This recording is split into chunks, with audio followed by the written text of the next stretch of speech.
Perkenalkan, nama saya Delayana. Saya dari kelas Manajemen Pagi C dengan NIM 181041673. Mata kuliah Analisis Lingkungan Bisnis. Dosen pengampu Bapak Adi Mursalin, SEMM. Di video kali ini saya akan menjawab pertanyaan dari Bapak. Pertanyaan nomor 1. Apa judul video di atas? Judulnya yaitu Bisnis dan Lingkungannya.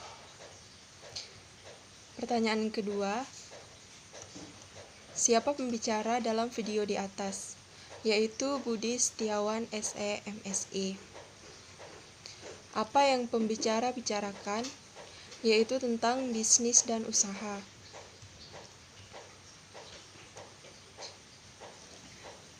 Yang keempat, jelaskan secara rinci tentang topik yang dibicarakan oleh pembicara, yaitu pengertian bisnis. 1. Sebuah kegiatan atau usaha. Yang kedua, aktivitas terpadu yang meliputi pertukaran barang, jasa, atau uang yang dilakukan oleh dua pihak atau lebih dengan maksud memperoleh manfaat maupun keuntungan. Kemudian ada orientasi.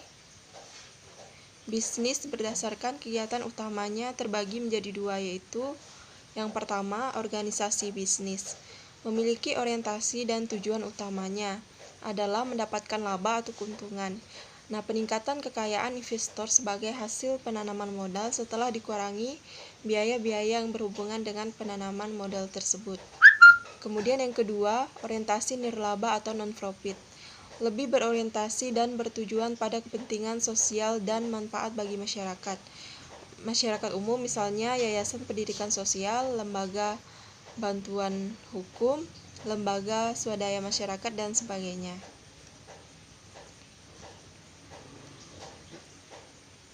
Kemudian maksud dan tujuan bisnis secara umum adalah yang pertama, sebagai pemenuhan kebutuhan dan keinginan konsumen. Pelaku bisnis senantiasa berupaya untuk dapat memenuhi segala yang menjadi kebutuhan konsumen maupun segala hal yang menjadi keinginan konsumen. Kebutuhan konsumen merupakan segala sesuatu yang harus segera terpenuhi bagi konsumen dengan jumlah kebutuhan yang bersifat terbatas. Sedangkan keinginan konsumen merupakan segala sesuatu yang tidak harus segera terpenuhi atau dengan kata lain dapat ditunda realisasinya bagi konsumen dengan jumlah pemenuhan keinginan yang bersifat tidak terbatas.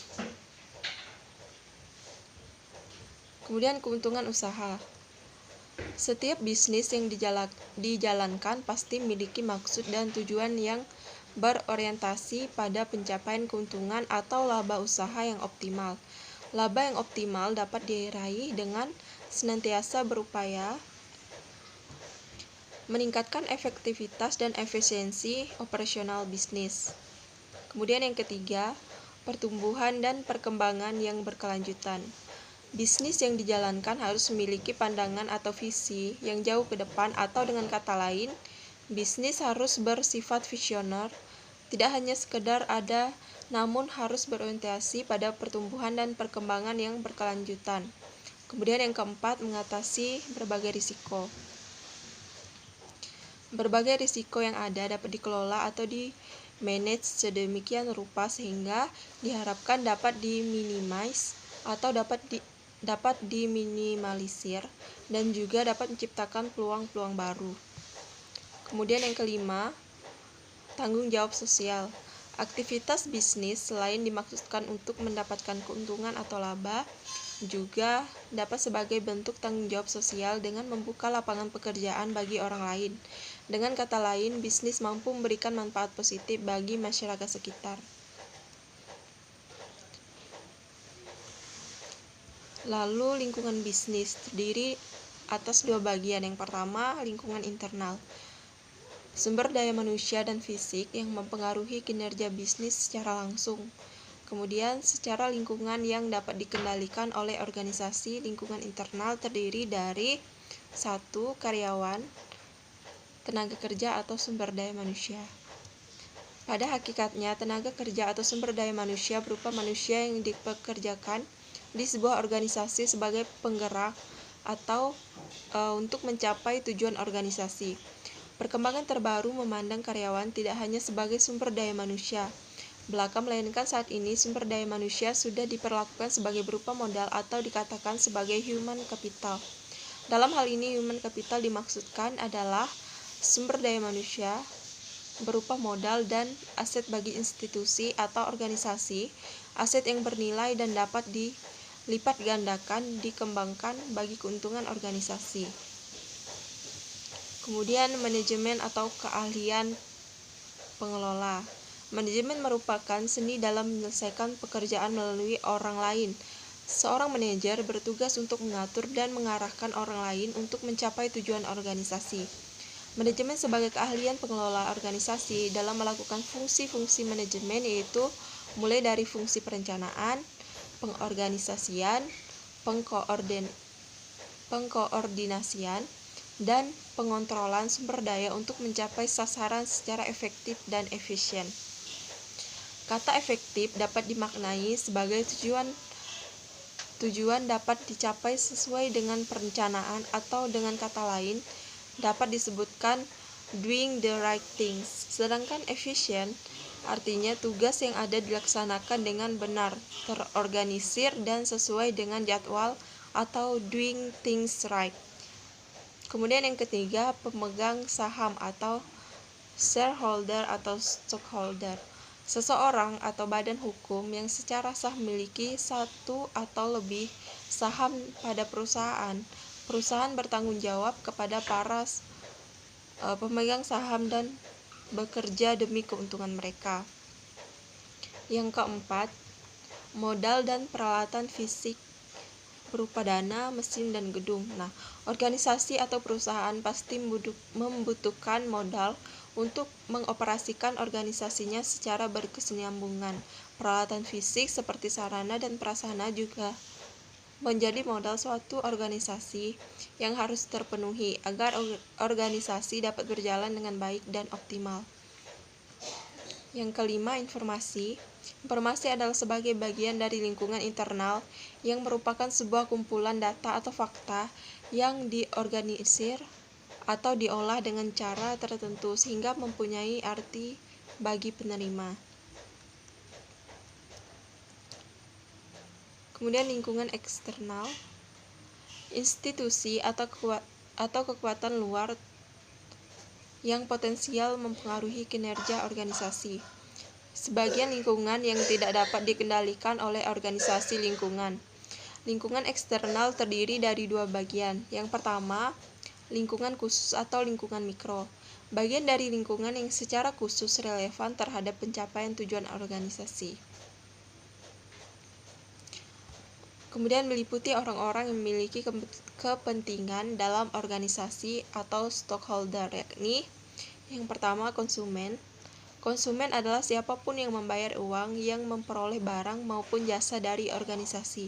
Konsumen juga merupakan kelompok potensial yang mengkonsumsi output barang dan jasa yang dihasilkan perusahaan atau organisasi bisnis dan juga lembaga pemerintah maupun organisasi non-profit lainnya.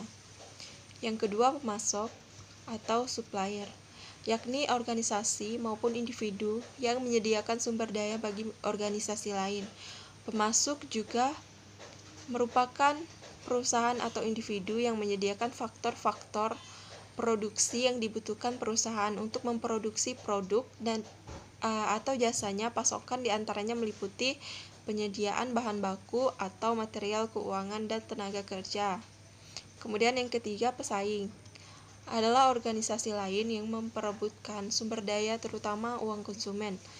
Persaingan meliputi semua tawaran yang nyata ataupun potensial, serta substitusi yang dipertimbangkan oleh pembeli.